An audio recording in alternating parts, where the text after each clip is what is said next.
Hi everyone, my name is Callan Mai. Today I'm going to be talking about some research I did on gender inequalities in the workplace. So as I begin to wrap up my second year as a business major, the worries of entering into a business career are only piling higher. Most people in their 20s are eager and excited to begin a career after being a student for almost 24 years of their lives. However, for some women, this is a daunting process. After the Me Too movement took off in 2017, many young women realized the grass is not always greener on the other side of their education.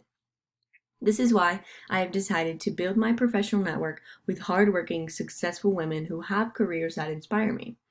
I'm hoping that by sharing their experiences, I can encourage young women like myself to push past their career-oriented insecurities and build a profession that we can all feel proud of. I interviewed 7 women who have had meaningful and demanding careers. Each of them fall into a slightly different sector that have a variety of different duties and responsibilities. For example, some of these women work in education, some of them own their own businesses, and some are state or local government employees. My relationship to each of these women varies. Each of these women will remain anonymous throughout this presentation. I gave these women the ability to answer through email or Zoom or over the phone. As there were sensitive questions about sexual assault, I wanted to give each woman the capacity to feel comfortable sharing her answers with me. The restrictions at the time of researching due to COVID-19 also added barriers to the method of interviewing in person. Questions 1 through 3 were provided in order to help aid the research process and give basic insight on their roles and experience. The bulk of the answers can be found in questions 4 through 9, where personal experiences are asked about. I will deeply analyze and deconstruct those specific responses. I was able to find inspirational and uplifting answers with the last 3 questions. So moving on to some research and discussion of these results. So many of the women were able to share open and honest experiences with me, which will make the analysis of the research much more insightful. The first question to analyze is question 4. It read, how many times over your entire career did you feel discriminated against based on your gender? This question had varied responses, as for some women, their careers have spanned many years. Answers like countless times and too many times to count were most prevalent. Interestingly enough, some women shared that there was one major instance of gender discrimination that stood out amidst their entire career. These instances had to do with maternity leave and switching companies. Maternity leave has created what is known as the child penalty phenomenon. An interesting article that can be found on weforum.org explains that this phenomenon arises because of the cost employers incur when offering paid leave to their female or male employees. They have insurance costs, benefits, and also income replacement, all while losing a valuable employee. This study tells us that 40% of women take time off or have career interruptions during the first 10 years after graduation, and men only experience this at a 10% level. Employers may consider these costs to be detrimental and in turn may give the job to a male who is less likely to take time off due to childbirth. Countries and companies alike have remedied these issues by creating generous leave policies that accommodate for these situations. Next, question 5. This question is very similar to the previous one, though it narrows down the time frame. It asks, how many times in the past year did you feel discriminated against based on your gender? The feedback received from this question was more positive. Many of the women said they have not felt discriminated against at all in the past year. Some women shared specific instances of what has happened. One woman said her and one of her female colleagues were tasked with duties which demanded personable traits. Her boss suggested the 2 women take on this task because they are, quote, good at that type of thing. This woman was particularly displeased with this task because it would not be something that contributed to her advancement or valued by her management. The male may be feeling as if he's giving the woman a compliment. However, if we look at it from the woman's perspective, it is just one more task on her to-do list that will not benefit her career advancement. This is a great example of subtle discrimination by a male.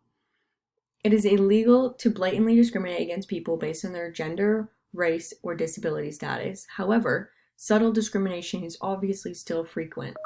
This appears in many instances and can fall under characteristics such as sexual orientation, gender identity, or even attractiveness. Overt or subtle discrimination may be obviously related to one's stigmatizing characters, as defined by Cambridge.org. The women interviewed said that women oftentimes pick up these responsibilities but still never see any reward for their behavior.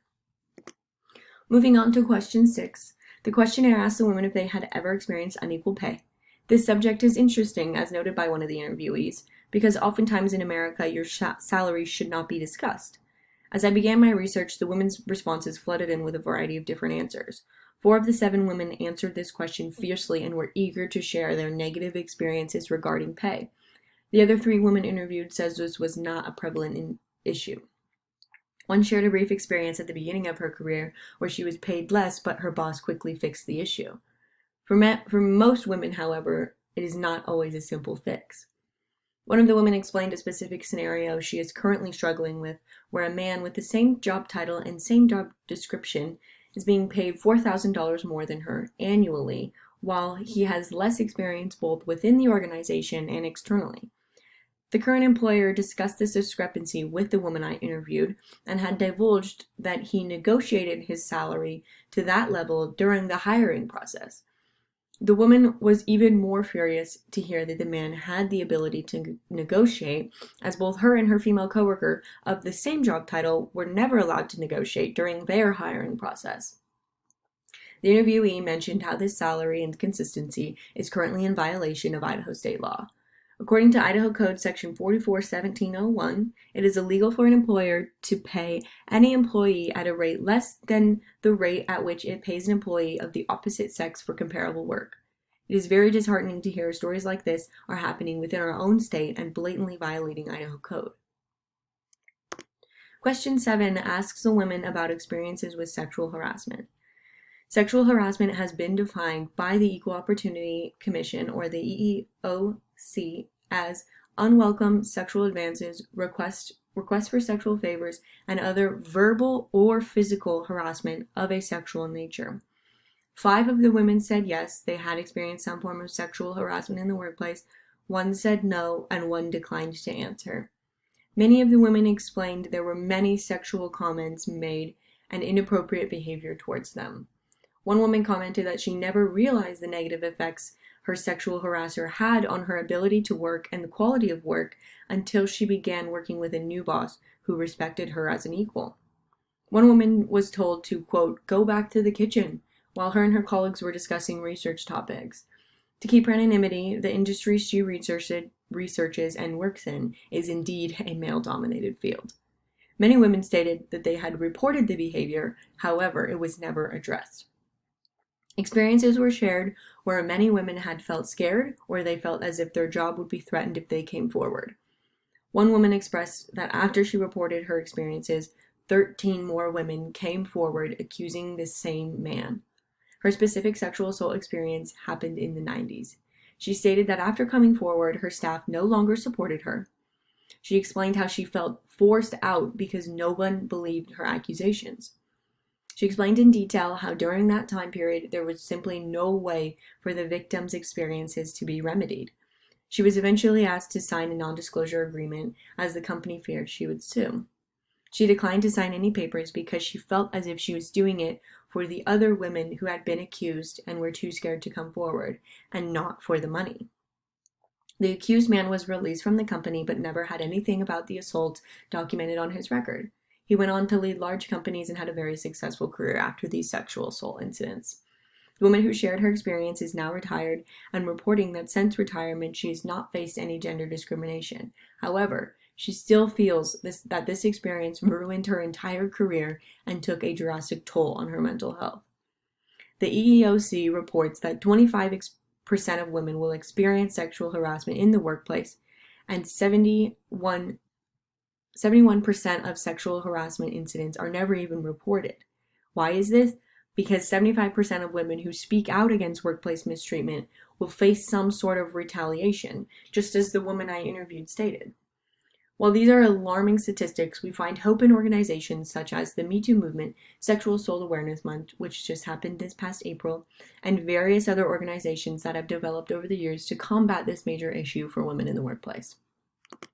Question number 8 asked the women if they had ever experienced a man being promoted over them. 4 of these women interviewed stated they had experienced this. One woman stated the male gained the promotion simply because he was able to travel more often, because he had a wife who was able to stay at home and care for his children. 2 of the women who had lost promotion stated that they knew they were more qualified for the job position. Also mentioned briefly by 2 women was the fact that they never received any credible feedback as to why they were not promoted. Studies suggest the reason we see women being promoted less and holding fewer higher-up positions is because there is a lack of female role models in the workplace. However, this problem can only be solved by hiring women to become those role models.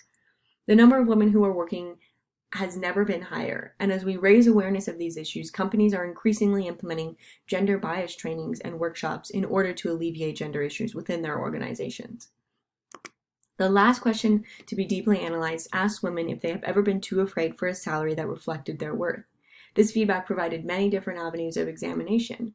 3 women said yes, and 4 women said no. However, one of the women pointed out that we live in a society that places high expectations of women in the workforce, yet still pays them significantly less nationwide.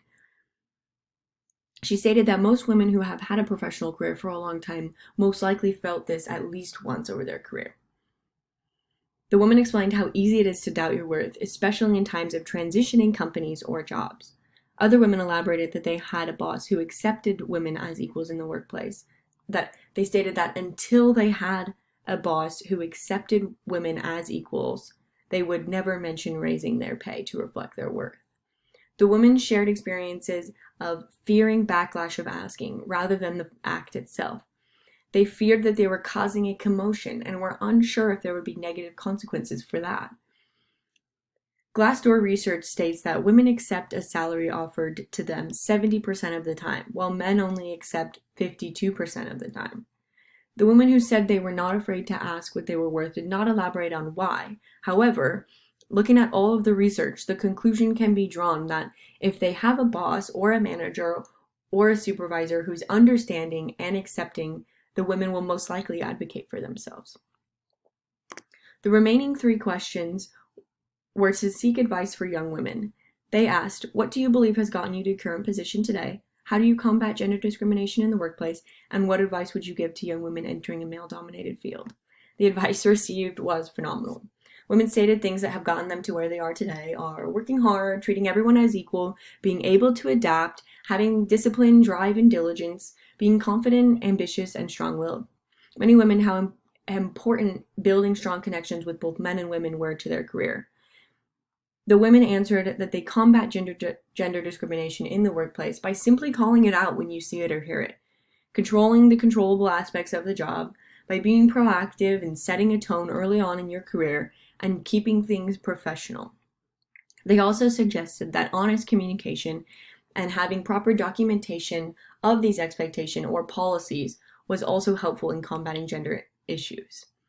Advice from the interviewees to women entering a male-dominated field included statements like, stand up for yourself, don't get discouraged, stay focused, don't doubt your skills and abilities. They also suggested to do what you love, regardless of who currently dominates that field. The women said it would be wise to interact with everyone, even higher ups, and continue to build those strong connections while never burning a bridge. While all of these experiences and pieces of advice are so valuable, it is still difficult to find hope for women in the workplace. As we see the Me Too movement of 2017, we see hope, but as we dive into a general election this November where both candidates have serious sexual assault allegations, we fall once again. As we continue to fight for equality nationwide, we stand together with optimism. But as we fail to ratify important amendments to our Constitution, such as the Equal Rights Amendment, we are again knocked down. As women, we must stick together.